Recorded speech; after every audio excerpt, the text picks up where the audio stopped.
Hello and welcome to the No One Asked You podcast. This series, I am once again joined by my wonderful co-host, That Darn Kitty. Dorkus and I are sharing our experience reading The Way of Kings for the first time.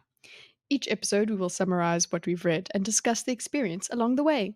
This is Storming the Archives, The Way of Kings, and today we discuss Chapter 22. Chapter 22. Chapter 22. Eyes, Hands, or Spheres. 2 days since his visions in the barrack, Dalinar makes his way to a feast. Adolin has continued seeking out leatherworkers, but has yielded no new information. Dalinar believes the event in the barrack happening was for the best. The Soulcast building, the location of the feast with its islands and water, reminds Dalinar of Salatales and the Pure Lake. Dalinar permits his sons to drink alcohol, though in a very limited quantity. Despite Adolin's protestations, Dalinar remains firm that as long as they are of his house, they will follow the codes. Dalinar, Adolin, and Renarin part ways. Dalinar makes his way to his spot near Elhokar, noting that while Soulcast food is generally bland, the king imports exotic spices for feasts. He also observes that almost no one is in battle attire. Dalinar reminisces on times when he'd have been swarmed by friends, admirers, and sycophants. No one approaches him now. As Dalinar makes it to the King's Island dining area, he crosses paths with Wit, standing on a raised stool at the end of the bridge. Wit is insulting every noble who walks onto the island. Dalinar advises caution to Wit. Care for yourself, Wit. This lot won't suffer you forever. I wouldn't see you dead by their knives. I see a fine man within you. Yes, he tasted quite delicious. Dalinar, I fear I'm not the one who needs that warning. Speak your fears at a mirror a few times when you get home tonight. There are rumors about. This is worse than most. Did you really speak of abandoning the Vengeance Pact? That was between me and the king. Well, he must have spoken of it to others. This lot are cowards, and no doubt that makes them feel like experts on the subject, for they've certainly been calling you that a great deal lately. Stormfather. No, I'm Wit, but I understand how easy a mistake that is to make. Dalinar responds with a joke of his own, which thrills Wit. He thanks Wit, then continues on his way, at least until he hears Wit welcome Lady Navani. Dalinar freezes. She's not supposed to be here. Lady Navani, the king's mother, exchanges banter with Wit. She turns to look at Dalinar. Dalinar chastises himself for thinking about Lady Navani. His wife has been dead for 10 years, and his memories of her wiped, but he believes he should still honor her. Dalinar rushes to his seat and starts eating, as it would then be ill-mannered for Lady Navani to approach him. Dalinar looks at the event, noting the men dueling and the women painting. Navani places a brass device the size of a fist with an infused ruby at its center on the table. Dalinar has never seen a Fabrial like this before. Navani locks eyes with Dalinar. Adolin approaches his father. He's heard the rumors and had to duel 3 men who described his house as cowards. Dalinar does not deny asking the king to abandon the Vengeance Pact. Adolin, do you trust me? I want to. Storm's father, I really want to. What I am doing is important. It must be done. And what if they are delusions? What if you're just getting old? This is the first time anyone has confronted Dalinar so directly. He assures Adolin that he has considered that, and promises to consider Adolin's concerns later. He affirms that Adolin is correct to worry about their reputation.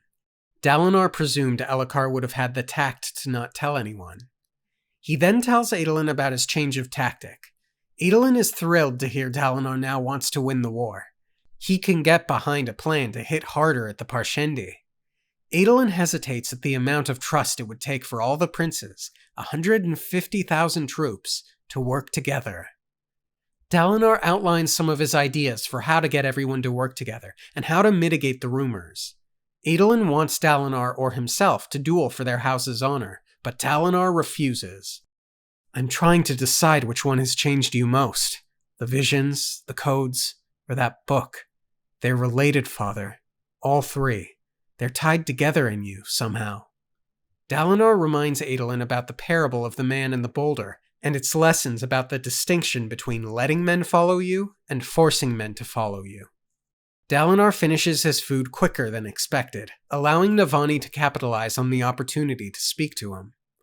Navani catches up with Adolin for a moment before he goes off to find Renarin. Navani knows she intimidates Dalinar. She takes a seat close enough that they can talk, though far enough away so as not to be misconstrued for being a seat at the table, which would be a faux pas. She claims to have returned for 3 reasons, the first being that the Vedans had perfected their half-shards, shields that can block blows from a shard blade. Dalinar is disturbed by the news. Navani comments that more and more these war camps are becoming the true center of their kingdom. Dalinar informs Navani of Elhokar's increasing paranoia. Navani shocks Dalinar with the statement that Elhokar is not very good at ruling. Dalinar tries to defend Elhokar, though he's uncertain whether or not Navani is merely testing him. Dalinar compares Navani to Yasna, thinking that Navani is harder to trust. With Yasna, you know where you stand. Navani insists as the second reason for her return that she protect Elhokar, even from himself if need be. Dalinar finds Navani beautiful, reflecting on the months she had spent toying with him in Gavilar. On the third manor, Navani wants to speak privately with Dalinar about the rumors she's heard. She promises they can do it in a public place. Elhokar makes a proclamation. He has decided to make Sadeas the High Prince of Information, granting him authority over criminal investigations. Dalinar blinks, then groans. Navani sort of trusts Sadeas, but Dalinar informs her the incident happened on his watch and under his soldiers on a horse prepared by his grooms. This act is akin to proclaiming Dalinar a suspect. Dalinar wonders whether Sadeas' hatred of Dalinar or love of Gavilar will win out in the end. The vision said to trust him. Dalinar approaches Elhokar. Elhokar is completely oblivious to what he's just done. He had spoken to Sadeas about the High Prince of War idea. Sadeas agreed it was too dangerous. Elhokar recalls Sadeas thought if he started with something less threatening like High Prince of Information, it might prepare the others for what Dalinar wants to do. Dalinar realizes how skillfully he'd been outmaneuvered. Elhokar chastises Dalinar for looking morose, thinking this will vindicate him. Dalinar is less than optimistic at the possibility. In case you have turned a blind eye to that disaster, know that Aona and Sky are both dead, and that which they held has been splintered, presumably to prevent anyone from rising up to challenge Race. So we've continued on. It definitely seems that there was a conflict between Aona and Sky and Race, which leaves me wondering on which sides the writer and the person he's writing to. Yeah. What's their relation to... Yeah, this race person does seem to be not on their side. So you would think Iona and Sky are on The the writers. writer and the receiver's side. Yeah. Yeah. One thing that is very stands out to me a lot is the splintered is a capital S. So something that which they held has been splintered. There's something meaningful about that. Well, I was going to comment. So we know Race has a shard, not a shard blade, but a Mhm. shard. Mhm. I'm Mhm. presuming that the other two have shards as well. And this idea that perhaps a shard has been splintered, you see the connection, right? Because Mhm. a Yeah. shard is It's presumably a a certain... splinter of something else Yeah. as it stands. So, But splintering is an official thing that happens. That's yeah. what I mean. Yeah, it's important to remember that. I don't know when we'll ever get an explanation for it, but we know that it exists. Good times. Yes. Moving on to the chapter itself. Wait, sorry. Just going back, one more note about the splintered. That which they held has been splintered to prevent anyone from rising up to challenge race. So something that they had, and like you said, like shards or something, would have been would have made it possible for them to challenge race or whatever his Right. name is. So just keeping that in mind. Right. So there's a big bad out there right now, is what it feels like, and his name is Race. Yeah, he's not a No. good guy. So I have a question for you. We haven't asked this question yet. I'm shocked it has taken us this long. Hmm. Do you think we're going to get the Everstorm in this book or in a future book? I feel like it'll be in a future book and not a near future book. I think it's the Okay. big bad. End of the series book? The big yeah, the final battle, Okay. you know, kind of thing. Interesting. And you? I could potentially see it going both ways. I'm inclined the short of it is I think it is going to be like an end of the series type thing, but I do remember Brandon Sanderson talking about Mistborn and how the trilogies usually end with them all stopping the big bad, a la Lord of the Rings, and he wanted to get Mhm. that ending into his first book, and I'm wondering if he would dare repeat himself here. The question would become then is what's bigger than an Everstorm? But no, I think the better guess, the stronger odds Hmm. are on it'll be in a future book. But I see what you mean though, like the Everstorm having come, then the rest of the series is dealing with the Everstorm. Yeah. That makes sense. So those are things going on in my mind this week. Mhm. Good chapter. The feast sounds like it looks gorgeous. Yeah. And it for me it really shows the extravagance of what they're doing there. It's not just war, it's actually they're dallying, they're tarrying. They're having a good old time there.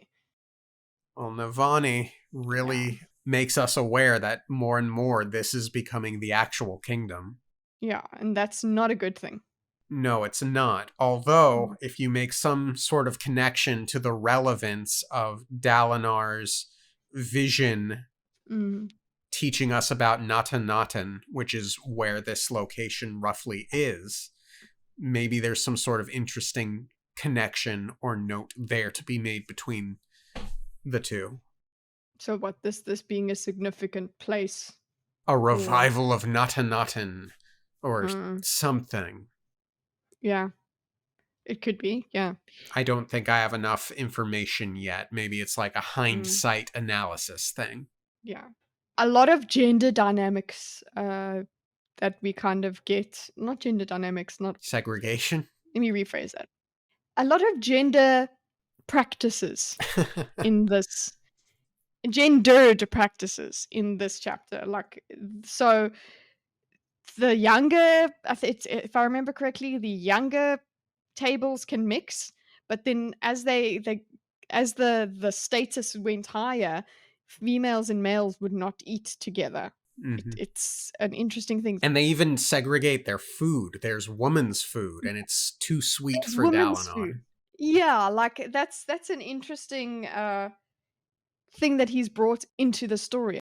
But yeah, in this chapter we learn a lot about their culture in terms of how it's structured, where women are what women are expected to do and what men are expected to do.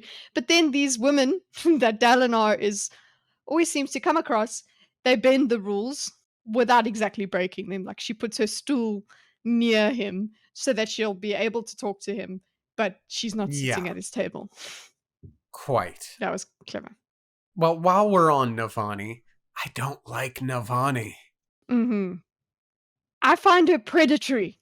Well, that's just it. Because I feel so bad for Dalinar, because she's clearly interested in him. There was clearly a love triangle, and she chose Mm. Gavilar. Oh, now that Gavilar's dead, you're coming to me? Really? And Mm. it's like clearly Dalinar likes her, so he's biased here, but it just from an outsider's perspective, it feels kind of dirty. Yeah, it does. And I also feel she likes how uncomfortable she makes him. Mm-hmm. She likes that. And like, "Oh, yeah, of course, we'll do it in public. We'll discuss in public so you'll feel safer," kind of thing. She's toying with him, and, yeah, I guess it's nice and fascinating, and I like that he likes her, but at the same time, I'm with you on that. she's a bit scummy. Yeah. I'm like, you don't just play with people that way, dude. I know it's been a few years, so it's fine. But it's still, it feels like hello, you're his brother's widow. Mm-hmm. Okay, you're off limits, so don't play with him. Don't tempt him. Don't be that way. That's cruel. She seems cruel. Quite. Yeah. Are you bored, woman? Like, yeah. Yeah. But she's smart as well. I mean, Clearly. I like that. She politically she understands. And okay, well, can I ask you, do you think she thinks her son is a bad ruler? I think she thinks he's dumb. And it's hard to disagree with Mhm. that after this chapter. But that's yeah. Agreed. He comes off this chapter as very not inept, clueless, just unaware. Yeah. Yeah. Very oh gosh, what's the word? Not it's the opposite of jaded. Um Naive. Naive, that's the word. Thank you. Yeah. Yes, he seems a bit naive. But of course, we're getting Yeah. this from Dalinar's POV, and the voice said to trust Sadius, so yeah, this it's not great. Okay, so the voice saying to trust Sadius is kind of like prophecy to me, where it's like, okay, it's telling us to trust him, but the way it's gonna play out is not the way you think it would be. Yeah, You know, like, oh, he thinks trusting means that it's gonna all work out nicely. It's like, no, just the way things need to unfold includes trusting him. yeah. Well, trust is a two-way street, and we talked about it in a previous episode, but it's like, does the voice say to trust him because he wants them to work together so badly that they need Mhm, to trust each other? Or does he say to trust mhm. him because he's omnipotent and knows that he is trustworthy? I don't think it's that he's omnipotent. I think that he's desperate and just needs them to trust each other. So he says, yes, trust him. Yeah, agreed. I do trust that Sadius wants what's best for Elhokar, though. Where Dalinar fits into it, that's the dilemma of this chapter: is what's going to win out, his hatred for Dalinar or his love for Gavilar. And I don't know where that Mhm. will end. I hope the rational Sadius, if there is one, will prevail. Yeah. And on Sadius, I am worried. me too. But on the Sadius note, I was really thinking this chapter, I like Sadius. I don't mean I like him like I want to be friends with him or condone what he's doing with the Bridgeman. I mean, he's probably the most interesting character to me in the book so far. Yeah, he's interesting. We've liked characters just for their characterness. Yeah. That doesn't mean that we approve of them, but we like them as characters. Yes. Yes. He is a very interesting and complex character, and we like, and also the fact that he's done this political maneuvering and taken advantage of Elakar. I like that. That's a smart move. And the fact that we're trying to trust him, but he keeps giving us reasons not to, Mm-hmm. as Dalinar. You know what I'm saying? When I say we, I mean Dalinar. Uh, it makes him interesting. So I agree. I also like him in that way. Yeah. I like to hate him. Wit expressing concern for Dalinar seems like a big deal to me. Yeah, Wit would have a finger on the pulse of such things, and him expressing it is like, that means just, hey, look around, be aware of things. Yeah. And I just also just to comment on Wit being witty, the insults were beautiful. They were really good. I enjoyed that. Agreed. Wit is very funny.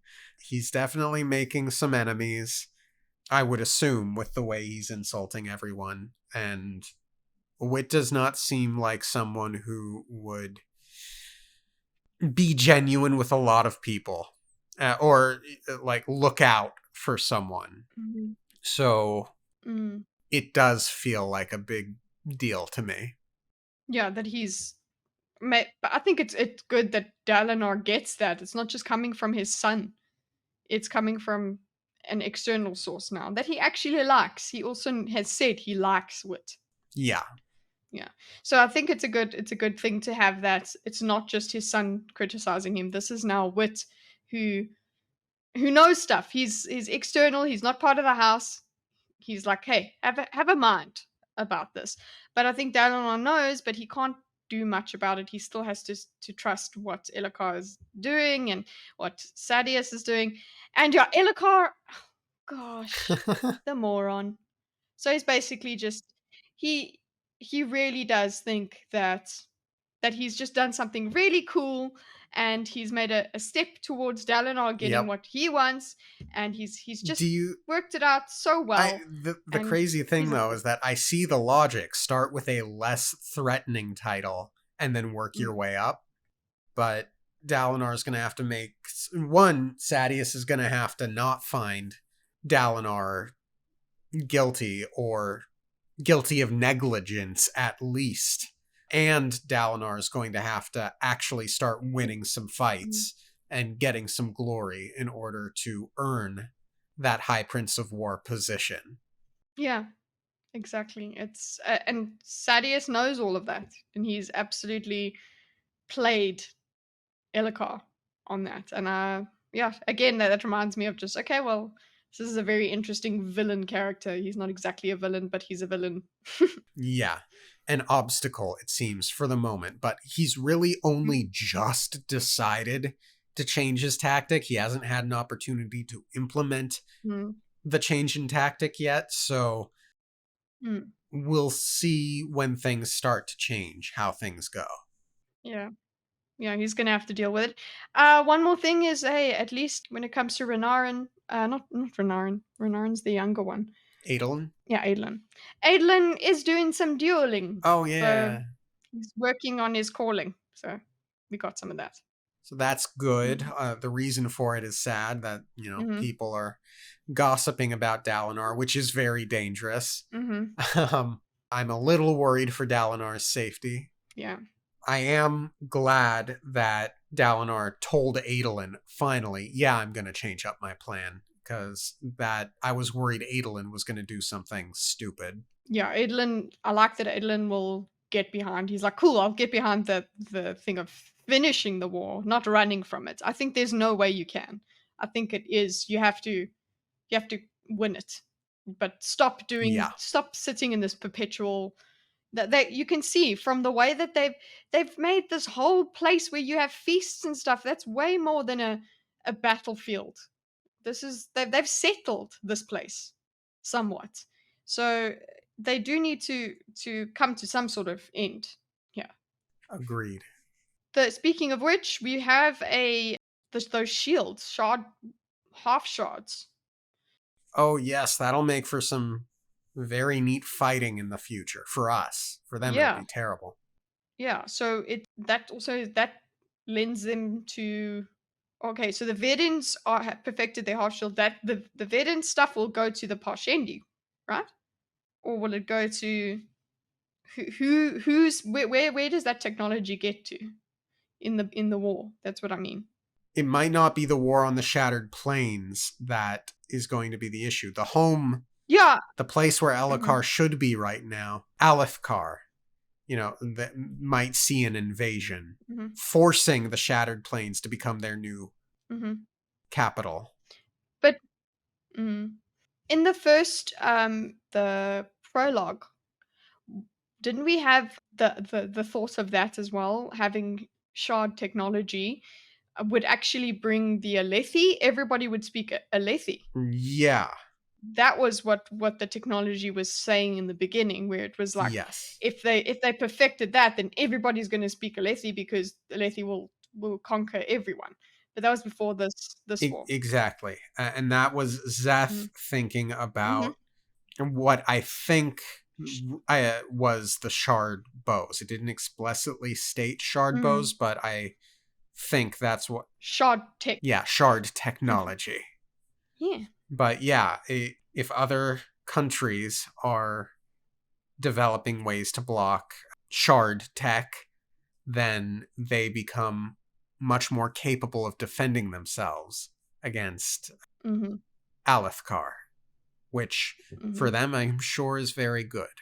and more complication for Dalinar then. So enjoy, everybody.